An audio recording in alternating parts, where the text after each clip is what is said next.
আসসালামু আলাইকুম, welcome to Tania's kitchen. যারা স্যুপ প্রেমী তাদের জন্য এই শীতে একটি মজাদার সুস্বাদু মাশরুম স্যুপ নিয়ে এসেছি। চলুন শুরু করা যাক। প্রথমে আমি মাশরুমগুলো ধুয়ে নিয়েছি।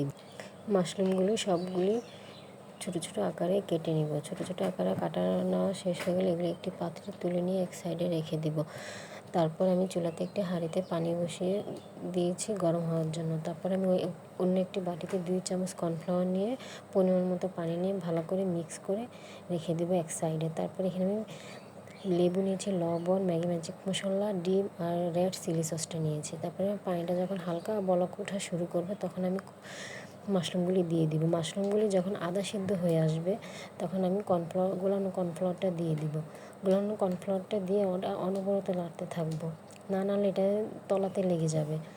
তারপরে এখানে আমি লবণ দিয়েছি, একে একে সবগুলো উপকরণ দিয়ে দিব। তারপরে টমেটো সস দিয়েছি, ম্যাগি ম্যাজিক মশলাটা দিয়েছি। তারপরে সবগুলো উপকরণ দেওয়া শেষ হয়ে গেলে এটাকে আবার একটু নেড়ে চেড়ে ফাটানো ডিমটা দিয়ে দিব। দিয়ে এটাকে আবার অনবরত নাড়তে থাকবে। যখন এটা আবার পুরোপুরি ঘন হয়ে আসবে তখন এটা আমি নামিয়ে নিব। এখানে আমি 6 জনের জন্য বানিয়েছি। এটাকে এখানে যে যেমন পছন্দ করেন, যার যতটুকু লাগে ততটুকু বানাবেন। আমার ফাইনাল লুক। বিকালের নাস্তায় গরম গরম পরিবেশন করবেন, খেয়ে দেখবেন। একবার হলে অবশ্যই ট্রাই করে দেখবেন এবং আমাকে কমেন্টে জানাবেন। এটা একটা হেলদি, একটি মজাদার স্যুপ। ঠিক আছে, আমার বাসায় যে খেয়েছে সবাই এটাকে পছন্দ করেছে। আল্লাহ হাফেজ, ভালো থাকুন সবাই।